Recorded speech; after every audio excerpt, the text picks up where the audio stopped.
আসসালামু আলাইকুম প্রিয় শিক্ষার্থী বন্ধুরা, আজকের ক্লাসে আমরা অ্যামিনের শনাক্তকরণ, অ্যানিলিনের ক্ষারধর্মী, অ্যালিফেটিক অ্যামিন ও অ্যারোমেটিক অ্যামিনের ক্ষারধর্মীর তুলনা এবং 1 ডিগ্রি, 2 ডিগ্রি ও 3 ডিগ্রি অ্যামিনের ক্ষারধর্মীর তুলনা ইত্যাদি নিয়ে বিস্তারিত আলোচনা করব। শুরুতেই অ্যামিন শনাক্তকরণ। ক্লোরোফর্ম বা প্রাইমারি অ্যামিন বা অ্যানিলিন, এটিকে আমরা এই একটি বিক্রিয়ার মাধ্যমেই শনাক্তকরণ করতে পারি। তো অ্যালিফেটিক ও অ্যারোমেটিক উভয় শ্রেণীর প্রাইমারি অ্যামিনকে কয়েক ফোঁটা ক্লোরোফর্ম ও অ্যালকোহলীয় পটাশিয়াম হাইড্রোক্সাইড এর সাথে 60 থেকে 70 ডিগ্রি সেলসিয়াস তাপমাত্রায় উত্তপ্ত করলে তীব্র দুর্গন্ধযুক্ত কার্বিল অ্যামিন বা আইসোসায়ানাইড গঠিত হয়।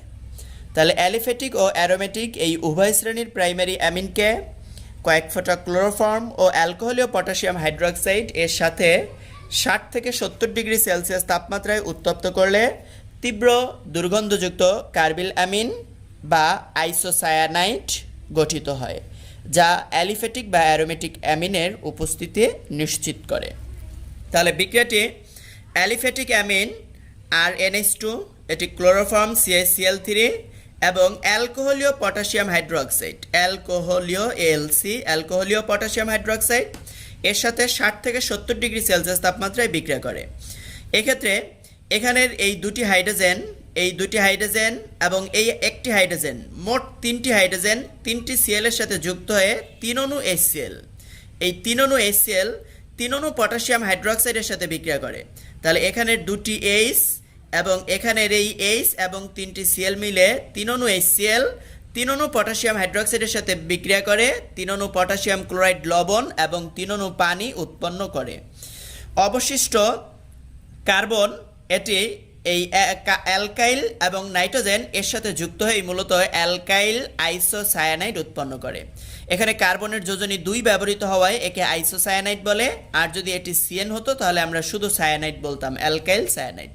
বাট এক্ষেত্রে যেহেতু N এরপরে C, কার্বনের যোজনী 2 ব্যবহৃত হয়েছে, এটি হচ্ছে অ্যালকাইল আইসোসায়ানাইড।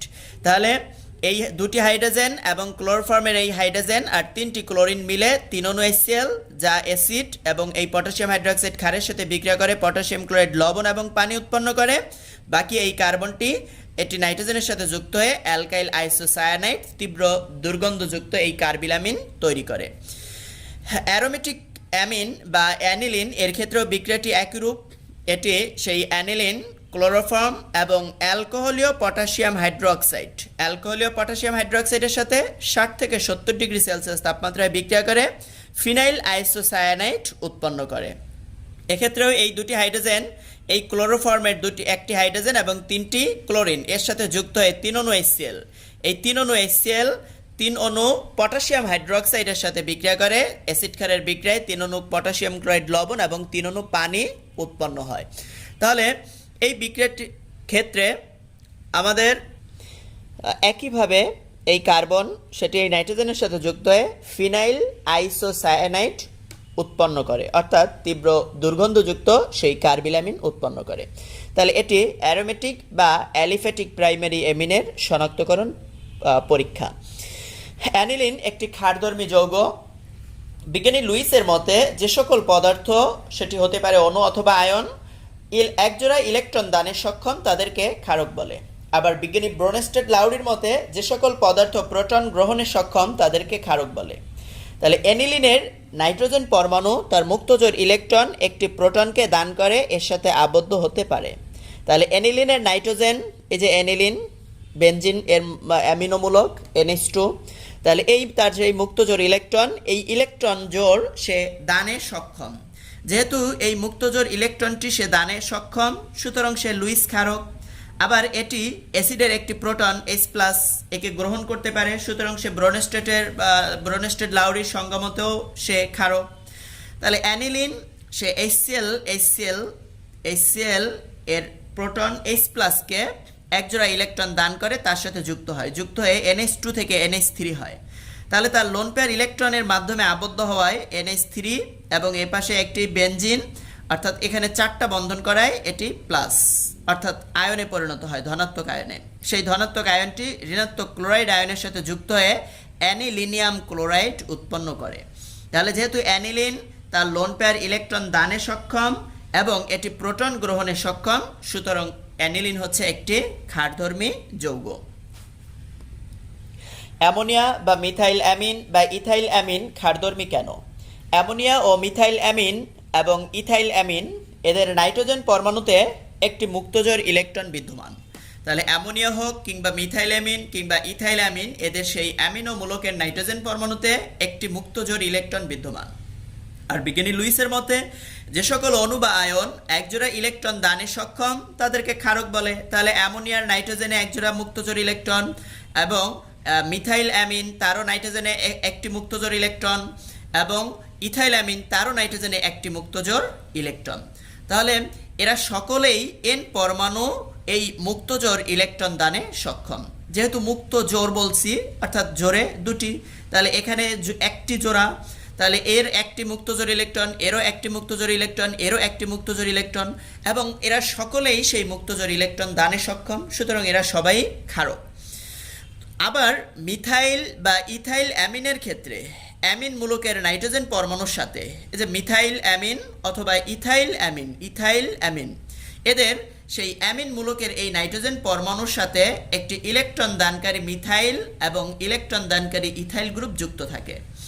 অর্থাৎ মিথাইল বা ইথাইল অ্যামিনের ক্ষেত্রে অ্যামিন মূলকের নাইট্রোজেন পরমাণুর সাথে একটি ইলেকট্রন দানকারী মিথাইল গ্রুপ যুক্ত আছে, যা নাইট্রোজেন পরমাণুর ইলেকট্রন ঘনত্ব বৃদ্ধি করে দেয়।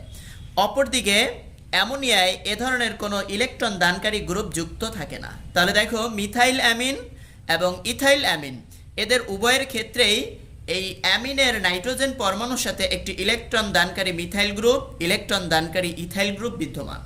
যেহেতু এই ইলেকট্রন দানকারী মিথাইল ইথাইল গ্রুপ বিদ্যমান, তাহলে সেই মিথাইল এবং ইথাইল গ্রুপ তাদের ইলেকট্রন ঘনত্ব নাইট্রোজেন পরমাণুর দিকে ঠেলে দেয়, ফলে নাইট্রোজেন পরমাণুর ইলেকট্রন ঘনত্ব বৃদ্ধি পায়, তাদের ইলেকট্রন দানের প্রবণতা বৃদ্ধি পায়। কিন্তু অ্যামোনিয়ায় 3টি হাইড্রোজেন পরমাণু যুক্ত থাকায় এক্ষেত্রে ইলেকট্রন দানকারী কোনো গ্রুপ এর সাথে যুক্ত না থাকায় এটির ইলেকট্রন ঘনত্ব বৃদ্ধি পায় না, ইলেকট্রন দানের প্রবণতা বৃদ্ধি পায় না। তাই অ্যামোনিয়া অপেক্ষা অ্যালকাইল অ্যামিন অর্থাৎ মিথাইল বা ইথাইল অ্যামিন খুব সহজেই ইলেকট্রন গ্রহীতাকে ইলেকট্রন সরবরাহ করতে পারে, এজন্য অ্যামোনিয়া অপেক্ষা অ্যালকাইল অ্যামিন অধিক ক্ষারীয়, অর্থাৎ অ্যামোনিয়া অপেক্ষা মিথাইল অ্যামিন বা ইথাইল অ্যামিন এরা অধিক ক্ষারীয়। তবে অ্যামোনিয়া অপেক্ষা মিথাইল অ্যামিন অধিক ক্ষারীয় এবং মিথাইল অ্যামিন অপেক্ষা ইথাইল অ্যামিন আরও অধিক ক্ষারীয়, কারণ অ্যামোনিয়ার এর অ্যাসিডের বিয়োজন ধ্রুবকের ঋণাত্মক লগারিদম অর্থাৎ পিকেবি এর মান হচ্ছে 4.74। অপরদিকে মিথাইল অ্যামিন এর পিকেবি এর মান হচ্ছে 3.36 আর ইথাইল অ্যামিন এর পিকেবি 3.30, যেখানে কেবি হচ্ছে ক্ষারের বিয়োজন ধ্রুবক, অর্থাৎ কেবি হচ্ছে ক্ষারের বিয়োজন ধ্রুবক এবং এই ক্ষারের বিয়োজন ধ্রুবকের ঋণাত্মক লগারিদমকে বলা হচ্ছে পিকেবি। তাহলে বিয়োজন ধ্রুবকের মান যার বেশি সেটি হবে তীব্র ক্ষারক এবং বিয়োজন ধ্রুবক কেবি এর বিপরীত হচ্ছে পিকেবি, অর্থাৎ এর ঋণাত্মক লগারিদম পিকেবি। তাহলে যেখানে কেবি এর মান বেশি হবে সেখানে পিকেবি এর মান কম হবে। তাহলে কেবি এর মান বেশি অর্থাৎ তীব্র ক্ষারক, সেটি হবে তীব্র ক্ষারক এবং পিকেবি এর মান, তাহলে সেই তীব্র ক্ষারকের ক্ষেত্রে পিকেবি এর মান হবে কম, অর্থাৎ পিকেবি এর মান কম কিন্তু কেবি এর মান যদি বেশি হয় তাহলে সেটি হবে আমাদের কেবি এর মান বেশি, পিকেবি এর মান কম, তাহলে সেটি হবে তীব্র ক্ষারক। তাহলে এক্ষেত্রে অ্যামোনিয়ার ক্ষেত্রে পিকেবি অর্থাৎ NH3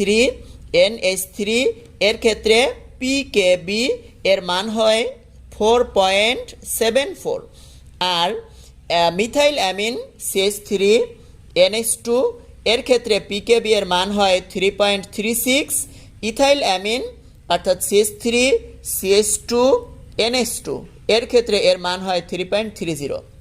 তাহলে যেহেতু এর পিকেবি এর মান সবচেয়ে বেশি তাহলে এর কেবি এর মান সবচেয়ে কম, এরপরে হচ্ছে এর কেবি এর মান 3.36 যেহেতু, তাহলে পিকেবি এর মান তাহলে এর কেবি এর মান এর চেয়ে একটু বেশি যেহেতু পিকেবি এর মান কম। অনুরূপভাবে আবার এর পিকেবি এর মান সবচেয়ে কম, সুতরাং এর কেবি এর মান সবচেয়ে বেশি। তাহলে সবচেয়ে তীব্র ক্ষারক হচ্ছে ইথাইল অ্যামিন, এরপরে হচ্ছে মিথাইল অ্যামিন এবং সবশেষ হচ্ছে অ্যামোনিয়া। অ্যানিলিন হতে সালফোনিক অ্যাসিড। অ্যানিলিন সালফিউরিক অ্যাসিডের সাথে বিক্রিয়া করে প্রথমে অ্যানিলিনিয়াম হাইড্রোজেন সালফেট উৎপন্ন করে, যাকে 180 থেকে 200 ডিগ্রি সেলসিয়াস তাপমাত্রায় উত্তপ্ত করলে এটি পুনর্বিন্যস্ত হয়ে প্যারা অ্যামিনো বেনজিন বা বেনজিন সালফোনিক অ্যাসিড বা সালফানিলিক অ্যাসিডে পরিণত হয়। তাহলে আমাদের অ্যানিলিন এটি অ্যাসিড সালফিউরিক অ্যাসিডের সাথে বিক্রিয়া করবে, তাহলে সালফিউরিক অ্যাসিডের একটি প্রোটন দান করবে যা ক্ষারক অ্যানিলিন গ্রহণ করবে। তাহলে এর একটি প্রোটন দান করলে এর অবশিষ্ট থাকে HSO4 মাইনাস, তাহলে একটি প্রোটন এ গ্রহণ করে হয় NH3, তাহলে এই NH3 এটি প্লাস হয়ে যায়, যেহেতু এ পাশে বেনজিনের সাথে যুক্ত 4টি বন্ধন হয়ে যায়, তাহলে এটি প্লাস। তাহলে এই প্লাস অংশটুকু সেই মাইনাস SO4 হাইড্রোজেন সালফেট এর সাথে যুক্ত হয়। তাহলে এই পরবর্তীতে এটি 180 থেকে 200 ডিগ্রি সেলসিয়াস তাপমাত্রায় 180 থেকে 200 ডিগ্রি সেলসিয়াস তাপমাত্রায় এখানের একটি হাইড্রোজেন NH3 এর একটি হাইড্রোজেন একটি অক্সিজেনের সাথে যুক্ত হয়ে প্যারা অবস্থানের একটি হাইড্রোজেনকে নিয়ে পানি তৈরি করে। এখানের একটি হাইড্রোজেন একটি অক্সিজেনকে নিয়ে প্যারা অবস্থানের হাইড্রোজেনের সাথে যুক্ত হয়ে পানি উৎপন্ন করে। তাহলে প্যারা অবস্থানের হাত খালি হওয়ায় এখানে অবশিষ্ট HS একটি অক্সিজেন চলে যাওয়ায় O3, সেই HSO3 তথা সেই সালফোনিক মূলকটুকু প্যারা অবস্থানে যুক্ত হয়, তাহলে উৎপন্ন হয় সালফানিলিক অ্যাসিড। তাহলে অ্যানিলিন সালফিউরিক অ্যাসিডের সাথে বিক্রিয়া করে, অ্যানিলিন সালফিউরিক অ্যাসিডের সাথে বিক্রিয়া করে অ্যানিলিনিয়াম হাইড্রোজেন সালফেট, অ্যানিলিনিয়াম হাইড্রোজেন সালফেট উৎপন্ন করে, যাকে 180 থেকে 200 ডিগ্রি সেলসিয়াস তাপমাত্রায় উত্তপ্ত করলে 180 থেকে 200 ডিগ্রি সেলসিয়াস তাপমাত্রায় উত্তপ্ত করলে বেনজিন সালফোনিক অ্যাসিড এ পরিণত হয়। 1 ডিগ্রি 2 ডিগ্রি ও 3 ডিগ্রি অ্যামিনের মধ্যে পার্থক্যকরণ। 1 ডিগ্রি বা প্রাইমারি অ্যামিন উত্তপ্ত অবস্থায় 1 ডিগ্রি অ্যামিন নাইট্রাইস অ্যাসিডের সাথে বিক্রিয়া করে নাইট্রোজেন গ্যাস মুক্ত করে। তাহলে উত্তপ্ত অবস্থায় 1 ডিগ্রি অ্যামিন নাইট্রাইস অ্যাসিডের সাথে বিক্রিয়া করে নাইট্রোজেন গ্যাস মুক্ত করে। তাহলে 1 ডিগ্রি অ্যামিন তথা অ্যালকাইল অ্যামিন এটি নাইট্রাস অ্যাসিডের সাথে বিক্রিয়া করবে সোডিয়াম নাইট্রাইট এবং HCl এর উপস্থিতিতে, তাহলে বিক্রিয়া করে এরা অ্যালকোহল, নাইট্রোজেন গ্যাস ও পানি উৎপন্ন করে। অনুরূপভাবে অ্যারোমেটিক অ্যানিলিন অর্থাৎ অ্যারোমেটিক অ্যামিন তথা অ্যানিলিন এটিও নাইট্রাস অ্যাসিডের সাথে 30 থেকে 35 ডিগ্রি সেলসিয়াস তাপমাত্রায় উল্লেখিত প্রভাবকের উপস্থিতিতে বিক্রিয়া করে ফেনল, নাইট্রোজেন গ্যাস ও পানি উৎপন্ন করে।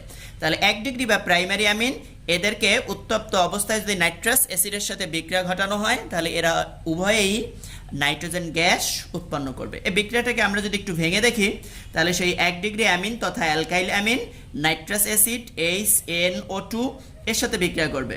তাহলে বিক্রিয়া করলে এক্ষেত্রে এই অ্যালকাইল অংশটুকু আর অংশটুকু এটুকু OH এর সাথে যুক্ত হয়ে ROH তথা অ্যালকোহল উৎপন্ন করে এবং এই দুটি হাইড্রোজেন অক্সিজেনের সাথে যুক্ত হয়ে পানি উৎপন্ন করে। দুটি হাইড্রোজেন অক্সিজেনের সাথে যুক্ত হয়ে পানি উৎপন্ন করে এবং অবশিষ্ট এই একটি নাইট্রোজেন এবং এই একটি নাইট্রোজেন নিজেদের সাথে যুক্ত হয়ে N2 গ্যাস উৎপন্ন করে। সেম দ্য ওয়ে অ্যানিলিন তথা অ্যারোমেটিক অ্যামিন সেও একইভাবে এখানে এই ফিনাইল অংশটুকু OH এর সাথে যুক্ত হয়ে ফেনল উৎপন্ন করে, ফিনাইল অংশটুকু OH এর সাথে যুক্ত হয়ে ফেনল উৎপন্ন করে এবং অবশিষ্ট এই যে দুটি হাইড্রোজেন সে অক্সিজেনের সাথে যুক্ত হয়ে পানি উৎপন্ন করে এবং সেই এই নাইট্রোজেন পরমাণু এবং এই নাইট্রোজেন পরমাণু নিজেদের সাথে যুক্ত হয়ে N2 গ্যাস উৎপন্ন করে। তাহলে এভাবে 1 ডিগ্রি অ্যামিন বা প্রাইমারি অ্যামিন এদেরকে উত্তপ্ত অবস্থায় নাইট্রাস অ্যাসিডের সাথে বিক্রিয়া করলে এরা উভয়ে নাইট্রোজেন গ্যাস উৎপন্ন করে। 2 ডিগ্রি বা সেকেন্ডারি অ্যামিন অ্যালিফেটিক ও অ্যারোমেটিক উভয় ধরনের সেকেন্ডারি অ্যামিন নাইট্রাস অ্যাসিডের সাথে বিক্রিয়া করে রঙিন তৈল জাতীয় নাইট্রাসো অ্যামিন উৎপন্ন করে। অ্যালিফেটিক ও অ্যারোমেটিক উভয় ধরনের সেকেন্ডারি অ্যামিন নাইট্রাস অ্যাসিড এর সাথে বিক্রিয়া করে রঙিন তৈল জাতীয় নাইট্রোসো অ্যামিন উৎপন্ন করে। তাহলে এক্ষেত্রে এই 2 ডিগ্রি অ্যামিন যেহেতু এখানে 2 ডিগ্রি তাহলে দুটি হাইড্রোজেন, তিনটি হাইড্রোজেনের দুটি অ্যালকাইল দ্বারা প্রতিস্থাপিত হয়েছে অর্থাৎ R2NH। তাহলে এটি নাইট্রাস অ্যাসিডের সাথে HNO2 এর সাথে সোডিয়াম নাইট্রাইট এবং HCl এর উপস্থিতিতে বিক্রিয়া করে অ্যালকাইল নাইট্রোসোএমিন উৎপন্ন করে, অ্যালকাইল নাইট্রোসোএমিন উৎপন্ন করে। তাহলে অ্যালকাইল নাইট্রোসোএমিন উৎপন্ন করে এবং অ্যারোমেটিক অ্যামিন তথা এন মিথাইল অ্যানিলিন নাইট্রাস অ্যাসিডের সাথে বিক্রিয়া করে এন মিথাইল নাইট্রোসোঅ্যানিলিন উৎপন্ন করে। এই বিক্রিয়াটিকেও আমরা যদি একটু ভেঙে দেখি তাহলে এক্ষেত্রে বিক্রিয়াটিকে সহজভাবে আমরা যদি দেখি তাহলে 2 ডিগ্রি অ্যামিন, যেহেতু দুটি অ্যালকাইল 2 ডিগ্রি অ্যামিন, এই 2 ডিগ্রি অ্যামিন এটি নাইট্রাস অ্যাসিড HNO2 এর সাথে বিক্রিয়া করবে, তখন অ্যাসিডের অ্যামিনের H এবং নাইট্রাস অ্যাসিডের OH এই অংশটুকু যুক্ত হয়ে পানি উৎপন্ন করে। পানি উৎপন্ন করলে অবশিষ্ট এর দুটি যে অ্যালকাইল যুক্ত সেই অ্যামিনের খালি হাতে এই নাইট্রোসো মূলকটা যুক্ত হয়। তাহলে এর খালি হাতে নাইট্রোসো মূলকটা যুক্ত হয়ে অ্যালকাইল নাইট্রোসোঅ্যামিন উৎপন্ন করে। অনুরূপভাবে এন মিথাইল অ্যানিলিন এর ক্ষেত্রে অথবা অ্যারোমেটিক অ্যামিনের ক্ষেত্রে 2 ডিগ্রি অ্যারোমেটিক অ্যামিনের ক্ষেত্রে এটিও যখন সেই নাইট্রাস অ্যাসিডের সাথে বিক্রিয়া করে তখন এর OH এর সাথে যুক্ত হয়ে পানি উৎপন্ন করলো এবং সেই নাইট্রোজেন এর এক হাতে হচ্ছে ফিনাইল এবং অপর হাতে হচ্ছে মিথাইল। তাহলে এটি এই নাইট্রোসো এর সাথে যুক্ত হয়। তাহলে যুক্ত হলে এন মিথাইল নাইট্রোসোঅ্যানিলিন উৎপন্ন করে।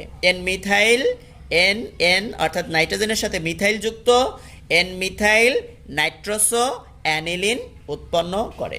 তাহলে 2 ডিগ্রি বা সেকেন্ডারি অ্যামিন এরা নাইট্রাস অ্যাসিডের সাথে বিক্রিয়া করে নাইট্রোসোঅ্যামিন উৎপন্ন করে, যা রঙিন তৈলজাতীয় পদার্থ। তাহলে এই রঙিন তৈলজাতীয় পদার্থ যদি নাইট্রাস অ্যাসিডের বিক্রিয়া উৎপন্ন হয় তাহলে এটি 2 ডিগ্রি অ্যামিনকে নির্দেশ করে।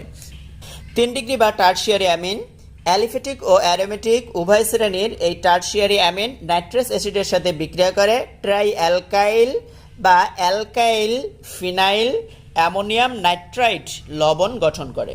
তাহলে এই উভয় অর্থাৎ অ্যালিফেটিক অ্যারোমেটিক উভয় শ্রেণীর 3 ডিগ্রি অ্যামিন এরা নাইট্রাস অ্যাসিডের সাথে বিক্রিয়া করে ট্রাই অ্যালকাইল অথবা অ্যালকাইল ফিনাইল অ্যামোনিয়াম নাইট্রাইট লবণ গঠন করে, যা পানিতে দ্রবণীয়।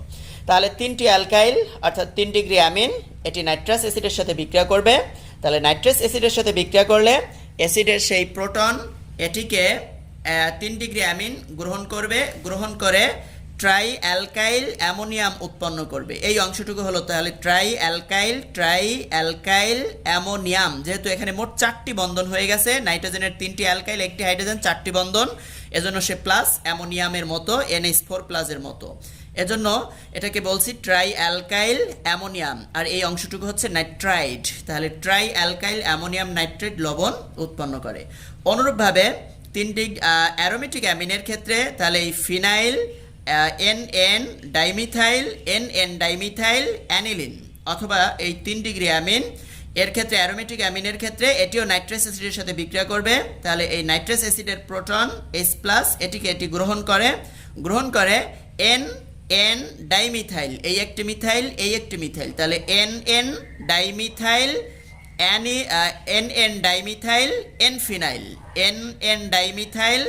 N ফিনাইল অ্যামোনিয়াম, অর্থাৎ এখানে যেহেতু আর অবশিষ্ট হাইড্রোজেন নেই এজন্য এটাকে NN ডাইমিথাইল N ফিনাইল।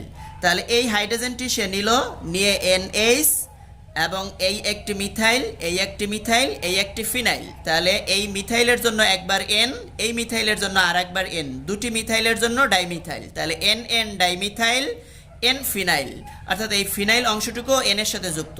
আর টোটালটা যেহেতু মোট এপাশে এই হাইড্রোজেন সহ এই হাইড্রোজেনটিকে নিয়ে এর সাথে যুক্ত হয় হাইড্রোজেন সহ মোট 4টি বন্ধন থাকায় অ্যামোনিয়াম, এবং এই অংশটুকু হচ্ছে নাইট্রাইট।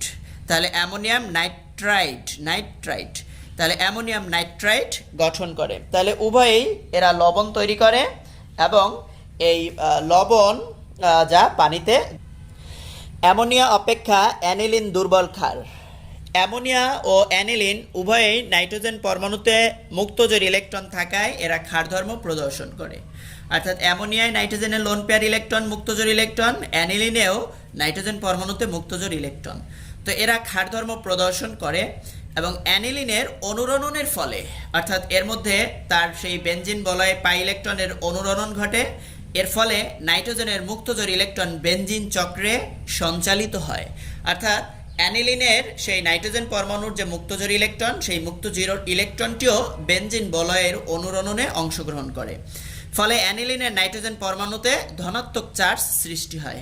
এভাবে এর ইলেকট্রন ঘনত্ব হ্রাস পায়। অপরদিকে NH3 অণুতে কোনো প্রকার অনুরণন ঘটে না, তাই ইহার ইলেকট্রন ঘনত্ব অ্যানিলিন অপেক্ষা বেশি। তাহলে NH3-তে নাইট্রোজেন পরমাণুর যে লোন পেয়ার ইলেকট্রন, এই লোন পেয়ার ইলেকট্রন এর কাছেই থাকে। এটি যেহেতু এর মধ্যে কোনো অনুরণন ঘটে না, ফলে এই লোন পেয়ার ইলেকট্রন সে খুব সহজেই এটি দান করতে পারে। অপরদিকে এই অ্যানিলিনের এর অনুরণনটা যদি আমরা একটু দেখি, তাহলে সে তার লোন পেয়ার ইলেকট্রন বেনজিন বলয়ের দিকে ঠেলে দেয়। বেনজিন বলয়ের দিকে ঠেলে দিলে বেনজিনের এই পাই বন্ধনটি ইলেকট্রন এই কার্বনের কাছে চলে আসে, ফলে এই দুটি ইলেকট্রন এই কার্বনের কাছে চলে আসলো, কার্বনটি মাইনাস। এবং এই লোন পেয়ার ইলেকট্রন বেনজিন বলয়ের দিকে ঠেলে দেওয়ায় নাইট্রোজেন এবং এই কার্বন এদের মাঝখানে একটি দ্বিবন্ধন তৈরি হলো। তো দ্বিবন্ধন তৈরি হয়ে নাইট্রোজেন মোট দুটি হাইড্রোজেন এবং দুটি বন্ধন হয়ে 4টি বন্ধন হওয়ায় নাইট্রোজেনটি প্লাস ধনাত্মক আধানযুক্ত হয়ে গেল, তার লোন পেয়ার ইলেকট্রন দ্বারা দ্বিবন্ধন তৈরি করায়। তো এই দুটি ইলেকট্রন পরবর্তীতে এই কার্বন আর এই কার্বনের মাঝখানে একটি দ্বিবন্ধন তৈরি করবে এবং দ্বিবন্ধন তৈরি করার সময় এখানে এই কার্বনের উচ্চ হাইড্রোজেন সহ মোট 5টি বন্ধন হয়ে যাবে যখন এই লোন ইলেকট্রন দ্বারা দ্বিবন্ধন তৈরি হবে। ফলে এই পাই বন্ধনের ইলেকট্রন এই কার্বনের কাছে চলে আসবে। এই দুটি ইলেকট্রন এই কার্বনের কাছে যদি চলে আসে, এই কার্বনটা মাইনাস হয়ে যাবে এবং এই দুটি ইলেকট্রন এখানে দ্বিবন্ধন তৈরি করবে। তাহলে এখানে সেই নতুন গঠিত দ্বিবন্ধন। পরবর্তীতে এই দুটি ইলেকট্রন সে এই কার্বন আর কার্বনের মাঝখানে একটি দ্বিবন্ধন তৈরি করবে এবং দ্বিবন্ধন তৈরির সময় এই পাই বন্ধন ইলেকট্রন এই কার্বনের কাছে চলে আসবে। তাহলে এই পাই বন্ধনের দুটি ইলেকট্রন এই কার্বনের কাছে চলে আসলো, ফলে কার্বন দুটি ইলেকট্রন নিয়ে মাইনাস হয়ে গেল এবং এই ইলেকট্রনটি এখানে এই কার্বনের মধ্যে দ্বিবন্ধন তৈরি করলো। তো পরবর্তীতে এই দুটি ইলেকট্রন এই কার্বন এবং এই কার্বন এদের মাঝখানে আবার একটি দ্বিবন্ধন তৈরি করবে। যখন দ্বিবন্ধন তৈরি করবে তখন এখানে কার্বন নাইট্রোজেনের সেই দ্বিবন্ধনের যে দুটি ইলেকট্রন, সেই ইলেকট্রন দুটি পুনরায় আবার নাইট্রোজেনের কাছে ফিরে যাবে। তাহলে একটি পাই বন্ধন এখানে এবং একটি সিগমা বন্ধন, পাই বন্ধনটি ভেঙে তার ইলেকট্রন পুনরায় নাইট্রোজেনের কাছে চলে গেলে নাইট্রোজেন তার মুক্তজোড় ইলেকট্রন পুনরায় ফিরে পাবে এবং এই দুটি ইলেকট্রন এখানে কার্বনের মাঝখানে একটি দ্বিবন্ধন, এই কার্বনের মাঝখানে নতুন একটি দ্বিবন্ধন তৈরি করে নেবে। তাহলে এক্ষেত্রে দেখা যায় যে তাদের এই লোন পেয়ার ইলেকট্রন যখন বেনজিন বলয়ে অনুরণনে ব্যবহার করে, তখন নাইট্রোজেন পরমাণুতে ইলেকট্রন ঘাটতির সৃষ্টি হয়, অর্থাৎ ধনাত্মক চার্জযুক্ত নাইট্রোজেন পরমাণুর সৃষ্টি হয়। ফলে এই অ্যানিলিনের পক্ষে খুব সহজে ইলেকট্রন দান করা সম্ভব হয় না। এজন্য এই অ্যানিলিন অ্যামোনিয়া অপেক্ষা দুর্বল ক্ষার। এছাড়াও NH3 এর PKB অর্থাৎ সেই ক্ষারের বিয়োজন ধ্রুবকের ঋণাত্মক লগারিদম 4.74, অপরদিকে অ্যানিলিনের হচ্ছে PKB 9.4। তাহলে এক্ষেত্রে এই PKB থেকেও স্পষ্ট বোঝা যায় যে অ্যামোনিয়া অ্যানিলিন অপেক্ষা তীব্র ক্ষার, অর্থাৎ NH3 অপেক্ষা অ্যানিলিন দুর্বল ক্ষার, NH3 অপেক্ষা অ্যানিলিন দুর্বল ক্ষার অথবা অ্যানিলিন অপেক্ষা NH3 তীব্র ক্ষার। 1 ডিগ্রি 2 ডিগ্রি ও 3 ডিগ্রি অ্যামিনের ক্ষার ধর্মের তুলনা। Methyl amine 1 degree amine, dimethyl amine হলো 2 ডিগ্রি অ্যামিন এবং ট্রাইমিথাইল অ্যামিন হলো 3 ডিগ্রি অ্যামিন। তো এই ডাইমিথাইল বা ট্রাইমিথাইল অ্যামিন এদের সকলেরই নাইট্রোজেন পরমাণুতে মুক্তজোড় ইলেকট্রন বিদ্যমান, সুতরাং এরা সকলেই ক্ষার ধর্ম প্রদর্শন করে। মিথাইল অ্যামিনের নাইট্রোজেন পরমাণুর সাথে একটি ইলেকট্রন দানকারী মিথাইল গ্রুপ যুক্ত থাকে। তাহলে মিথাইল অ্যামিন এর নাইট্রোজেন পরমাণুতে একটি ইলেকট্রন দানকারী মিথাইল গ্রুপ যুক্ত থাকে। তো ইলেকট্রন দানকারী মিথাইল গ্রুপ যুক্ত থাকায় এটি নাইট্রোজেন পরমাণুর ইলেকট্রন ঘনত্ব বৃদ্ধি করে। আবার ডাইমিথাইল অ্যামিনের নাইট্রোজেন পরমাণুর সাথে দুটি ইলেকট্রন দানকারী মিথাইল গ্রুপ যুক্ত, ফলে এর নাইট্রোজেন পরমাণুতে ইলেকট্রন ঘনত্ব মিথাইল অ্যামিন অপেক্ষা আরও বেশি হয়, যেহেতু এক্ষেত্রে দুটি মিথাইলমূলক ইলেকট্রন ঘনত্ব তার দিকে ঠেলে দিচ্ছে। অপরদিকে ট্রাইমিথাইল অ্যামিনের নাইট্রোজেন পরমাণুতে 3টি মিথাইল গ্রুপ যুক্ত আছে, ফলে এক্ষেত্রে নাইট্রোজেন পরমাণুর ইলেকট্রন ঘনত্ব সবচেয়ে বেশি হয়। তাহলে যেহেতু মিথাইল অ্যামিন এক্ষেত্রে নাইট্রোজেন পরমাণুতে একটি মিথাইল, ডাইমিথাইল অ্যামিনে 2টি মিথাইল, ট্রাইমিথাইল অ্যামিনে 3টি মিথাইল। তাহলে এই 3টি মিথাইল নাইট্রোজেন পরমাণুর দিকে ইলেকট্রন ঘনত্ব ঠেলে দিচ্ছে, ফলে 3 ডিগ্রি মিথাইলে নাইট্রোজেন পরমাণুর ইলেকট্রন ঘনত্ব সবচেয়ে বেশি। এরপরে হচ্ছে 2 ডিগ্রি মিথাইলে 2 ডিগ্রি অ্যামিনে নাইট্রোজেন পরমাণুতে ইলেকট্রন ঘনত্ব সবচেয়ে বেশি। তাহলে এখানে সবচেয়ে বেশি ইলেকট্রন ঘনত্ব 3 ডিগ্রিতে, এরপরে হচ্ছে 2 ডিগ্রিতে, এরপরে হচ্ছে 1 ডিগ্রিতে নাইট্রোজেন পরমাণুর ইলেকট্রন ঘনত্ব বেশি হয়। তো এই ইলেকট্রন ঘনত্বের তুলনায় 3 ডিগ্রি সবচেয়ে বেশি ইলেকট্রন ঘনত্ব বিশিষ্ট। কিন্তু প্রবলেম হলো এই 3 ডিগ্রির নাইট্রোজেন পরমাণুর 3 দিকে বড় বড়, অর্থাৎ এর চারদিক থেকে ক্ষুদ্র একটা নাইট্রোজেন পরমাণু, সেই ক্ষুদ্র নাইট্রোজেন পরমাণুর চারদিক থেকে বড় বড় 3টি অ্যালকাইল গ্রুপ যুক্ত থাকায়, এর চারদিক থেকে বড় বড় 3টি অ্যালকাইল গ্রুপ যুক্ত থাকায় এই ক্ষুদ্র নাইট্রোজেন পরমাণুর কাছে এসে ইলেকট্রন গ্রহণ করা অন্য পরমাণুর বা আয়নের পক্ষে সম্ভব হয়ে ওঠে না। তাহলে এই ক্ষুদ্র নাইট্রোজেন পরমাণুর চারদিকে বড় বড় অ্যালকাইল গ্রুপ যুক্ত থাকায়, 3টি বড় বড় অ্যালকাইল গ্রুপ যুক্ত থাকায় এর স্টেরিক বাধার কারণে, ভিড়জনিত বাধার কারণে, স্টেরিক হিন্ড্রেন্সের কারণে এর যে এই মুক্তজোর ইলেকট্রন এটি দান করা সম্ভব হয় না। তাহলে মুক্তজোর ইলেকট্রন যেহেতু দান করা তার পক্ষে সম্ভব হয় না ভিড়জনিত বাধার কারণে, ফলে ইলেকট্রন ঘনত্ব অধিক হওয়া সত্ত্বেও এর ক্ষার ধর্ম হ্রাস পায়। তাহলে স্টেরিক বাধার কারণে ইহা সহজে ইলেকট্রন দান করতে পারে না, তাই এর ক্ষারকত্ব 1 ডিগ্রি ও 2 ডিগ্রি অপেক্ষা কম হয়। তাহলে এক্ষেত্রে 1 ডিগ্রি, 2 ডিগ্রি এবং 3 ডিগ্রির মধ্যে 2 ডিগ্রির ক্ষারত্ব সবচেয়ে বেশি হয়, এরপরে 1 ডিগ্রির, এবং সবচেয়ে কম হচ্ছে 3 ডিগ্রির। ইলেকট্রন ঘনত্ব বেশি হওয়া সত্ত্বেও স্টেরিক বাধার কারণে এর ইলেকট্রন দান সহজে ঘটে না, ফলে তার ক্ষারধর্ম হ্রাস পায়। এবং এদের পিকেবি এর মান থেকেও, অর্থাৎ সেই ক্ষারের বিয়োজন ধ্রুবকের ঋণাত্মক লগারিদম থেকেও দেখা যায় পিকেবি এর মান সবচেয়ে কম হচ্ছে 2 ডিগ্রি অ্যামিনের, সুতরাং এটি হচ্ছে সবচেয়ে তীব্র ক্ষারক। এরপরে হচ্ছে 3.36, প্রথম হলো 3.23, এবং মিথাইল অ্যামিন বা 1 ডিগ্রি অ্যামিনের হচ্ছে 3.36, আর 3 ডিগ্রি অ্যামিনের হচ্ছে 4.22। তাহলে যেহেতু 2 ডিগ্রি অ্যামিনের পিকেবি এর মান সবচেয়ে কম, সুতরাং এটি সবচেয়ে বেশি তীব্র। এরপরে যেহেতু এটি তীব্র এবং সবচেয়ে দুর্বল হচ্ছে এই 3টির মধ্যে 3 ডিগ্রি অ্যামিন।